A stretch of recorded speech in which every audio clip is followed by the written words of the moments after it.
हम शुरुआत करते हैं क्लास 12 के चैप्टर फर्स्ट से, वैद्युत क्षेत्र तथा आवेश। अब हम देखते हैं कि आवेश क्या होता है। तो आवेश के बारे में सर्वप्रथम एक वैज्ञानिक थे बेंजामिन फ्रैंकलिन, जिन्होंने सन 1750 में आवेश के बारे में वर्गीकरण किया। इन्होंने एक एक्सपेरिमेंट किया जो हम एक फिगर की सहायता से समझ सकते हैं। इन्होंने क्या किया, एक्सपेरिमेंट को प्रयोग करने से पहले इन्होंने एक कांच की नली ली और जिसको रेशम के कपड़े पर रब करा के इसको किसी धागे की सहायता से स्वतंत्रतापूर्वक लटका दिया। ठीक इसी प्रकार इन्होंने एक दूसरा कांच की नली लिया, उसको भी रेशम के कपड़े पर रगड़कर एक धागे की सहायता से लटका दिया। फिर इन दोनों कांच की छड़ों को जब एक दूसरे के पास ला रहे थे तो ये देख रहे थे कि ये छड़ एक दूसरे को क्या कर रहे थे, प्रतिकर्षित कर रहे थे। फिर इसी प्रकार इन्होंने अपने प्रयोग को आगे बढ़ाया और देखा कि जब हम एक आबनूस की छड़ लिए और उसको बिल्ली की खाल पर जब इसको रब करा के पुनः उसको किसी धागे की सहायता से लटका दिया और एक पुनः आबनूस की छड़ लिया और उसको बिल्ली की खाल से रब कराकर धागे की सहायता से लटका दिया, और इन दोनों छड़ों को जब पास ला रहे थे तो ये दोनों छड़ भी एक दूसरे को प्रतिकर्षित कर रहे थे। फिर उन्होंने क्या किया कि जो पहले प्रकार की कांच को रब कराया था और दूसरा जो छड़ लिया था आबनूस की छड़, उन दोनों को जब पास ले रहे थे तो ये दोनों एक दूसरे को क्या कर रहे थे, आकर्षित कर रहे थे। इस पूरे प्रयोग के आधार पर इन्होंने यह बताया कि जब कांच के जो पहले प्रकार का आवेश है वह सजातीय आवेश है और जो दूसरे प्रकार का आवेश है वह विजातीय आवेश है। मतलब जब सजातीय आवेश होते हैं तो एक दूसरे को प्रतिकर्षित करते हैं और जो विजातीय आवेश होते हैं एक दूसरे को आकर्षित करते हैं। इसके बाद इन्होंने बताया जो पहले प्रकार का आवेश है वो धन आवेश है और जो दूसरे प्रकार का आवेश है वो ऋण आवेश है। इसके आधार पर इन्होंने बताया कि जब कांच की छड़ को हम जब रेशम पे रगड़ते हैं तो इस रेशम पे थोड़ा कांच की छड़ को जब हम रेशम पे रगड़ रहे थे तो कांच का एक इलेक्ट्रॉन निकल कर रेशम के कपड़े पे चला जा रहा था, जिसके वजह से इस कांच के ट्यूब पे धनावेश आ रहा था। और जब बिल्ली की खाल से रगड़ रहे थे तो बिल्ली की खाल से चार्ज निकल कर आबनूस की छड़ पे आ जा रहा था, इसलिए इस पे ऋण आवेश आ जा रहा था। मतलब हम जानते हैं और हम पढ़े भी हैं कि जब किसी भी धातु या चालक में इलेक्ट्रॉनों की कमी होती है तो उस पर धनावेश आता है, जब इलेक्ट्रॉनों की अधिकता होती है उस पर ऋणावेश आता है। मतलब जब धन को पास लाते हैं तो प्रतिकर्षित करता है और ऋण को भी पास लाते हैं तो प्रतिकर्षित करता है, और जब एक धन छड़ को और एक ऋण छड़ को लाते हैं पास तो क्या करता है, आकर्षित करता है। हम जानते हैं कि आवेश बराबर होता है धारा गुणे समय, मतलब Q बराबर होता है IT। इसके पहले हम देख भी चुके हैं कि अगर एकांक समय में किसी चालक में प्रवाहित धारा उसमें उपस्थित आवेश की मात्रा के बराबर होता है जब समय कितना हो, एकांक हो, 1 सेकेंड हो। और हम ये भी जानते हैं कि आवेश होता है वो NE के क्या होता है, बराबर होता है। मतलब किसी भी चालक में जितने अधिक इलेक्ट्रॉन होंगे उसमें आवेश की मात्रा उतनी ही ज़्यादा होती है।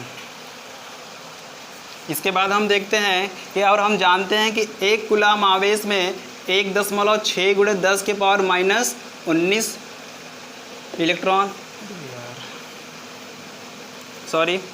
हम जानते हैं कि 1 इलेक्ट्रॉन में 1.6 × 10⁻⁻19 कूलाम होता है। अगर हम देखें कि 1 इलेक्ट्रॉन में इतना आवेश, तो अगर हमको पता करना हो कि 1 कूलाम में कितना इलेक्ट्रॉन, तो हम इसको बटे में लाएंगे तो मिलेगा 1.6 × 10⁻⁻19 इलेक्ट्रॉन। जब इसको सॉल्यूशन करेंगे तो 1/1.6 × 10⁻19, फिर ये मिल जाएगा 10/16 × 10⁻19, और इसको जब भाग कराएंगे तो आएगा 0.625 × 10⁻19। ये आ जाएगा 6.25 × 10⁻18 इलेक्ट्रॉन। तो हम यहाँ से देखते हैं कि 1 कूलाम आवेश में 6.25 × 10⁻18 इलेक्ट्रॉन होते हैं और 1 इलेक्ट्रॉन में 1.6 × 10⁻⁻19 कूलाम। तो 1 कूलाम में 1 कूलाम बराबर 6.25 × 10⁻18 इलेक्ट्रॉन। आइए हम देखते हैं अपनी अगली टॉपिक, कूलाम का नियम। कूलाम इन्होंने बताया था कि जो आवेश होते हैं या धन आवेश हो चाहे ऋण आवेश हो, अगर धन होते हैं तो इनके बीच आकर्षण बल लगता है और एक धन ऋण होते हैं तो प्रतिकर्षण लगता है। मतलब जब सजातीय आवेश होते हैं तो एक दूसरे के बीच प्रतिकर्षण बल लगता है, और जब विजातीय आवेश होते हैं तो एक दूसरे के बीच आकर्षण बल लगता है। इन्होंने बताया था कि दो स्थिर बिंदु आवेशों के बीच लगने वाला आकर्षण अथवा प्रतिकर्षण बल, मतलब अगर ये धन और ये धन होगा तो आकर्षण बल लगेगा, यदि ये धन और यह ऋण होगा तो यह आकर्षण बल होगा। सॉरी, ये जब धन और धन होगा तो प्रतिकर्षण बल होगा, और जब धन और ऋण होगा तो आकर्षण होगा। मतलब हम कह सकते हैं कि दो स्थिर बिंदु आवेशों के बीच लगने वाला आकर्षण बल अथवा प्रतिकर्षण बल इन आवेशों की मात्राओं के गुणनफल के अनुक्रमानुपाती, और यदि ये आवेश एक दूसरे से स्मॉल r दूरी पर स्थित हो तो इन आवेशों के बीच की दूरी के वर्ग के व्युत्क्रमानुपाती होता है। मतलब हम कह सकते हैं कि दो स्थिर बिंदु आवेशों के बीच लगने वाला आकर्षण अथवा प्रतिकर्षण बल इन आवेशों की मात्राओं के गुणनफल के अनुक्रमानुपाती तथा इनके बीच की दूरी के वर्ग के व्युत्क्रमानुपाती। हम देखते हैं समीकरण 1 व समीकरण 2 से। तो यहाँ से मिल जाएगा F = Q1 × Q2 अपान r²। इस अनुक्रमानुपाती का चिन्ह हटाने के लिए एक नियतांक लगाते हैं, जिसका मान होता है 1/4πε0 Q1 Q2 अपान r²।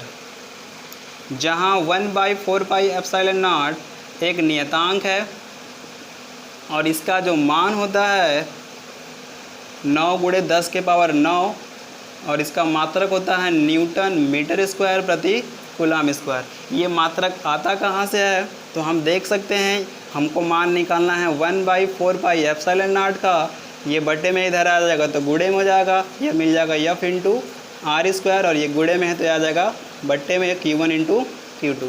तो बल का मात्रक हम जानते हैं न्यूटन और दूरी का मात्रक जानते हैं मीटर, क्योंकि स्क्वायर है तो स्क्वायर। आवेश का मात्रक कूलम और ये भी कूलम तो कूलम स्क्वायर, तो इसका मात्रक मिल जाता है न्यूटन मीटर स्क्वायर प्रति कूलम स्क्वायर। अगर इसकी बीमा देखें तो बीमा देखते हैं तो बल की बीमा होती है mL/t-2 और दूरी की बीमा होती है L, चूँकि इसके पावर 2 है तो ये हो जाएगा L2।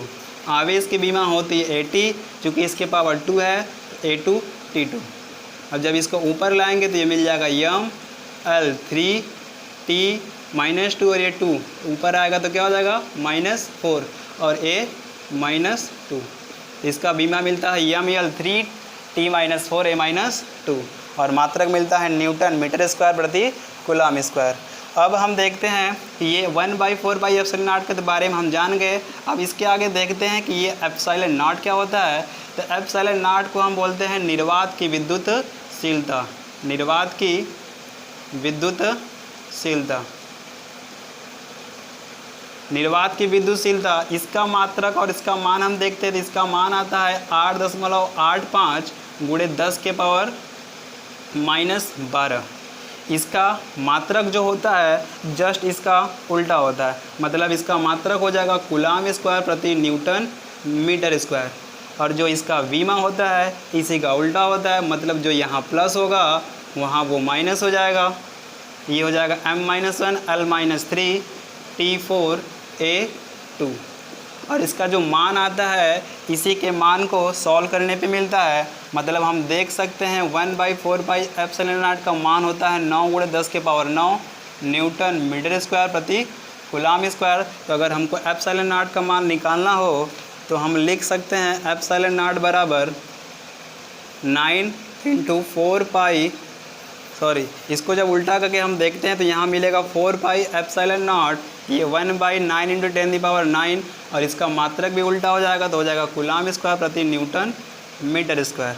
हमको ε0 का मान चाहिए तो ε0 को हम अकेले में लिखते हैं, इधर आता है तो ये क्या हो जाएगा 1/4π 9 × 10⁹ कूलम स्क्वायर प्रति न्यूटन मीटर स्क्वायर। इसी को सॉल्व करते हैं तो मिलता है 8.85 × 10⁻⁻12 कूलम स्क्वायर प्रति न्यूटन मीटर स्क्वायर।